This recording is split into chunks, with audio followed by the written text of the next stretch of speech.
Cek 2 kali. Enggak, jam 1 katanya. Oh, kamu ya? Berarti kamu nggak bisa pulang dong. Assalamualaikum warahmatullahi wabarakatuh. Waalaikumsalam.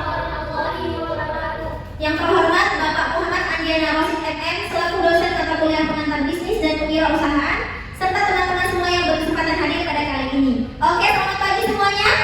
Pagi. Hari ini kita akan menjalani tugas UAS dengan senyuman, jadi tinggalkan kenangan pahit di luar ruangan karena kita akan ciptakan kenangan baru yang menyenangkan. Pada kesempatan kali ini kami akan mempresentasikan proposal tugas UAS dengan judul KCK, Karya Ciptaan Kita. Merupakan sebuah gagasan program kerajinan tangan yang memanfaatkan kod bulu premium sebagai bahan utama.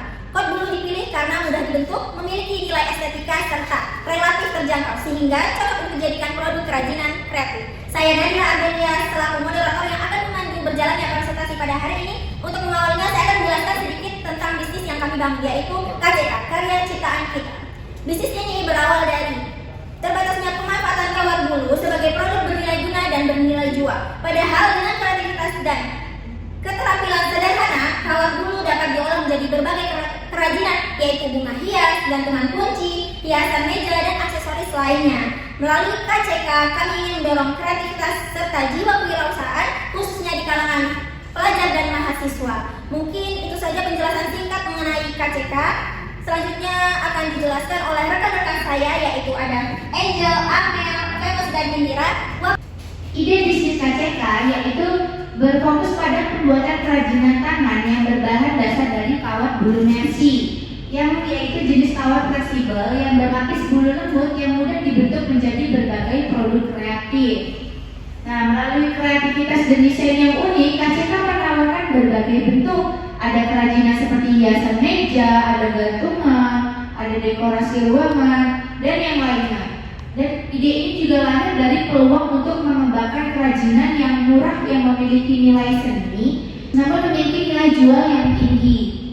Nah, tujuan bisnis KCK ini yaitu yang pertama adalah kami ingin menghasilkan produk kerajinan yang kreatif, unik, dan menarik serta berkualitas.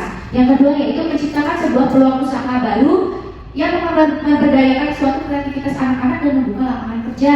Yang ketiga yaitu memperkenalkan kerajinan berbahan kawat bulu mercy sebagai produk yang kreatif, inovatif yang memiliki potensi pasar yang luas. Yang keempat yaitu mengembangkan bisnis yang berkelanjutan dengan meningkatkan variasi produk serta memperluas jangkauan pasar. Yang kelima yaitu membangun brand KCK sebagai kerajinan lokal yang memiliki nilai seni, harga terjangkau, dan cocok untuk berbagai segmen konsumen. Nah, target bisnis KCK. Target bisnis KCK yang utama itu meliputi adalah pelajar dan mahasiswa. Maka pelajar dan mahasiswa? Karena pelajar dan mahasiswa ini cenderung memiliki ketertarikan pada sesuatu barang yang kreatif dan unik, sehingga dapat menjadi peluang usaha kami untuk menarik mereka untuk membeli KCK. Nah, yang kedua ada remaja dan wanita dewasa. Yang ketiga yaitu pecinta kerajinan dan dekorasi. Yang keempat yaitu konsumen souvenir dan hadiah custom. Nah, target pasar ini itu dipilih karena memiliki minat tinggi terhadap barang kreativitas. Nah, dengan harga yang terjangkau, kita mudah menjangkau pasar melalui media sosial. Nah, keunggulan dari KCK itu apa sih? Nah, yang pertama yaitu bahan fleksibel dan mudah dibentuk sehingga produk dapat dibuat dengan beragam dan kreativitas lainnya. Yang kedua yaitu desain unik dan tidak pasaran karena setiap produk dapat dibuat custom sesuai dengan keinginan pelanggan atau konsumen. Nah, yang ketiga itu harga bahan baku murah sehingga harga jualnya itu dapat kompetitif. Nah, yang keempat ramah lingkungan karena sebagian bahannya itu dapat didaur ulang. Nah, udah murah, kreatif, lucu, kita juga ramah lingkungan. Yang kelima yaitu cocok sebagai souvenir dan dekorasi dan hadiah membuat produknya memiliki daya jual yang terus menerus. Jadi sebuah kreatif usaha yang berdasarkan kreativitas itu tidak akan mati di pasaran karena akan berkembang secara terus menerus. Yang namanya kreativitas dan inovasi itu tidak memiliki batas. Baik, selanjutnya akan diteruskan oleh rekan saya yaitu Amelia. Silakan. Baik, sebelumnya perkenalkan nama saya Amelia Nugroho. Jadi di sini saya akan menjelaskan tentang latar belakang. Yang pertama yaitu industri kreatif Indonesia berkembang pesat, terutama pada kerajinan tangan yang diminati karena unik, estetik, dan karyanya dan harganya terjangkau. Yang kedua yaitu kawat bulu menjadi bahan kreatif populer karena mudah dibentuk, fleksibel, dan memiliki warna beragam sehingga cocok untuk produk kerajinan. Yang ketiga yaitu lahirnya brand KCK yaitu aksesoris dan kerajinan dari kawat bulu yang dipadukan dengan layer, manik-manik, dan bahan sederhana lainnya. Yang keempat, yaitu KCK menawarkan produk lucu, unik, dan personal, serta menjadi peluang usaha berprospek baik karena modal kecil, proses mudah, dan pasar luas. Selanjutnya yaitu visi dan misi KCK. Visi KCK yaitu menjadi brand kerajinan aksesoris kreatif yang inovatif, berkualitas, dan dikenal luas sebagai produk unik berbahan dasar kawat bulu di Indonesia. Misi KCK, usaha ini bertujuan menciptakan aksesoris kreatif dan dapat di custom, mengembangkan keterampilan membuat produk bernilai jual, memperluas pemasaran, menjaga kualitas dengan harga terjangkau, serta mendukung pertumbuhan industri kreatif. Nah, ini gambaran produk KCK. Yang pertama yaitu ada ganci, gantungan kunci dari kawat bulu lembut dan fluffy, tersedia bermacam warna dilengkapi dengan daun hijau berbulu mutiara kecil. Sebagai hiasan menggunakan rantai perak, cocok untuk gantungan atau aksesoris di tas seperti ini.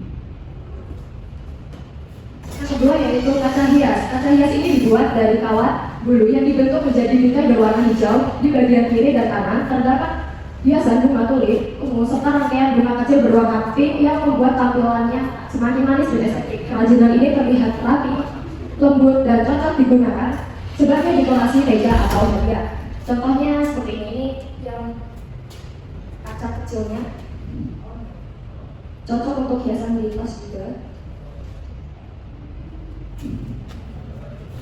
Selanjutnya yaitu aksesoris kepala. Mahkota bunga ini terbuat dari kawat bulu yang dibentuk menjadi rangkaian bunga, teksturnya lembut dan fluffy, dengan putik kecil berwarna sebagai pemanis. Susunan bunganya rapi mengikat, sehingga terlihat cantik, estetik, dan cocok sebagai aksesoris foto atau dekorasi. Baik, selanjutnya akan dilanjutkan oleh rekan saya, Mas. Baik, sebelumnya perkenalkan nama saya Mas. Di sini saya akan menjelaskan tentang pot bunga. Jadi pot-pot kecil berisi bunga hias dari kawat bulu halus ini tampil dengan warna cerah seperti pink, ungu, kuning, orange, dan putih, lengkap dengan daun hijau tebal serta pita krim pada bagian pot. Cocok sebagai dekorasi meja, kado unik, atau souvenir karena tampilannya lucu, rapi, dan tidak mudah rusak. Selanjutnya yaitu flower frame. Frame kayu natural ini berisi buket bunga 3 dimensi dari kawat bulu halus berwarna dengan detail mutiara di setiap kuntum, serta tangkai hijau berikat pita yang ditempel pada kertas putih berisi ucapan. Tampilannya semakin cantik berkat cahaya matahari yang memberi bayangan lembut. Sangat cocok sebagai kado personal atau dekorasi ruangan. Selanjutnya hiasan dinding. Hiasan dinding ini berbentuk rangkaian bunga gantung berwarna yang dibuat dari kawat bulu halus, tersusun rapi pada 2 lingkaran sebagai dudukan kelopak. Bunganya padat, detail, dan dilengkapi daun hijau kecil di setiap untaiannya, menciptakan efek jatuhan yang cantik, cocok sebagai dekorasi kamar, ruang tamu, atau hadiah karena tampilannya unik, estetik, dan memberi kesan manis pada ruangan. Yaitu ini analisis SWOT. Yang pertama, strength atau kekuatan. Kawat bulu mersu adalah bahan murah, fleksibel, dan mudah dibentuk sehingga cocok untuk berbagai kerajinan kreatif yang aman untuk anak remaja, mudah diproduksi, dan dapat dibuat dalam banyak warna, bentuk, serta tema sesuai tren. Yang kedua, weaknesses atau kelemahan. Produk dari kawat bulu mersu memiliki daya tahan rendah, tampak kurang premium jika finishing buruk, serta pasarannya tergolong niche dan mudah ditiru. Dibutuhkan inovasi desain terus-menerus karena tren kerajinan cepat berubah. Yang ketiga, opportunities atau peluang. Pasar dekorasi kreatif dan personalisasi. Banyak permintaan untuk hadiah custom, souvenir, pernikahan, dekorasi ulang tahun, dan hampers. Kolaborasi dengan sekolah, komunitas seni, atau event craft bisa jadi bahan workshop. Penjualan online, e-commerce, TikTok Shop, dan Instagram sangat mendukung produk virtual dan unik. Yang keempat yaitu threats atau ancaman. Produk kawat bulu mersu menghadapi persaingan dari kerajinan yang lebih populer, fluktuasi harga bahan, serta persepsi bahwa produknya barang kurang tahan lama. Tren visual yang cepat berubah dan aturan keamanan untuk produk anak membuat inovasi dan kepatuhan menjadi sangat penting.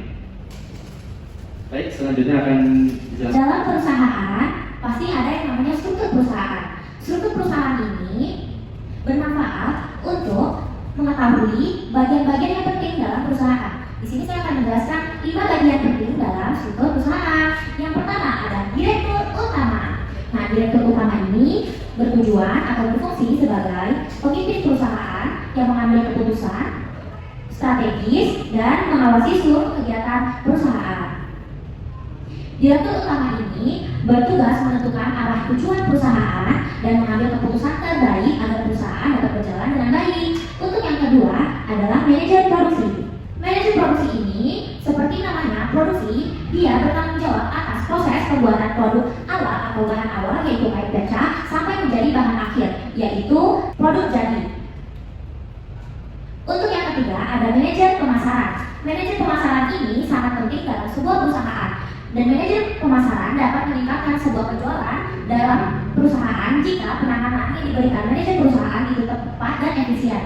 Untuk fungsinya, dia dapat mengelola promosi, strategi penjualannya bisa lebih meningkat, dan serta memperluas jangkauan pasar dari perusahaan kami KCK. Untuk yang ketiga, ada manajer keuangan. Seperti namanya, manajer keuangan ini berfungsi untuk mengatur anggaran, pencatatan keuangan, dan laporan keuangan perusahaan. Untuk yang kelima, ada staf produksi. Ya, seperti biasa, staf produksi ini bertugas untuk melaksanakan proses pembuatan produk sesuai dengan desain dan standar perusahaan. Asumsi keuangan pertama. Untuk total biaya produksi awal, asumsi kami dari perusahaan KCK bernilai sekitar 3.120.000 dan ini sudah termasuk dari kebutuhan untuk pembuatan produksi seperti kawat, alat kerja, bingkai, kemasan, dan rak display. Untuk yang kedua adalah biaya operasional bulanan. Untuk biaya operasional bulanan, saya akan menjelaskan mengenai honor tenaga kerja. Di sini kami mengambil tenaga kerja sekitar 5 orang dengan gaji 5 juta. Tandanya satu orang itu bernilai 1 juta untuk per bulannya. Lalu yang kedua, di sini ada bahan habis pakai, listrik, transportasi, promosi, dan biaya tertentu. Total dari biaya operasional bulanan mencapai 3.200.000. Untuk perkiraan pendapatan laba bersih dalam perusahaan pasti ada yang namanya laba bersih untuk mengatur keuntungan dan kerugian dalam sebuah perusahaan. Untuk total pendapatan dalam laba bersih perusahaan KCK kami mencapai 20.500.000. Yang ketiga, ada perhitungan BEP atau break even point. Berdasarkan perhitungan, usaha ini diperkirakan mencapai balik modal dalam waktu 7 hari. Sehingga setelah itu perusahaan mulai memperoleh keuntungan. Dan dalam perhitungan BEP ini perlu untuk disusun mengenai total investasi awal, total biaya bulanan, pendapatan bulanan, laba bersih, dan BEP balik modal. Strategi pemasaran. Jadi sistem strategi pemasaran kami menggunakan sistem pemasaran online melalui Instagram, TikTok, dan Facebook dengan konten atau video yang menarik. Dan ini diatur oleh manajemen promosi. Untuk yang kedua ada sistem penawaran offline. Ini dilakukan melewati bazar, event dengan display menarik dan promo khusus. Pembagian kartu nama juga bisa membangun promosi dalam perusahaan kami. Lalu yang ketiga ada integrasi offline dan online. Jadwal bazar dipromosikan online, aktivitas bazar dijadikan konten, dan pengunjungan diarahkan ke akun online via barcode. Dengan ini kita bisa memanfaatkan teknologi yang ada untuk memperluas jangkauan pasar. Alhamdulillah kita sudah sampai ke dalam penutup. Untuk penutup ini kami akan menjelaskan mengenai makalah proposal. Jadi KCK ini disusun sebagai bentuk perencanaan usaha yang terstruktur dan terarah. Melalui pembahasan yang telah dikemukakan, dapat disimpulkan bahwa KCK memiliki peluang yang baik untuk berkembang sebagai produk kerajinan kreatif dengan nilai estetika. Dan kami berharap proposal bisnis ini dapat memberikan gambaran yang jelas mengenai konsep usaha, analisis pasar, dan juga strategi pemasaran, serta arah pengembangan bisnis ke depan. Karena itu, kritik dan saran yang konstruktif sangat kami harapkan untuk membangun bisnis kami untuk kedepannya. Oke, saya ucapkan terima kasih kepada rekan-rekan saya atas penjelasan yang luar biasa barusan, dan saya ucapkan terima kasih kepada teman-teman yang sudah hadir dan mendengarkan presentasi kami hari ini. Demikian pemaparan presentasi kami tentang KCK Karya Ciptaan Kita yang telah kami sampaikan secara bergantian. Kami berharap proposal ini dapat dinilai dengan baik sebagai tugas UAS dan menjadi bentuk nyata kreativitas kami. Melalui KCK kami belajar bahwa sebuah karya tidak hanya tentang hasil, tetapi juga tentang proses, kreativitas, dan nilai yang dihasilkan. Aku punya slogan nih untuk kalian. Nanti kalau aku bilang bersama KCK, kalian jawab tangan berkarya, nilai tercipta. Oke? Aku mulai ya. Bersama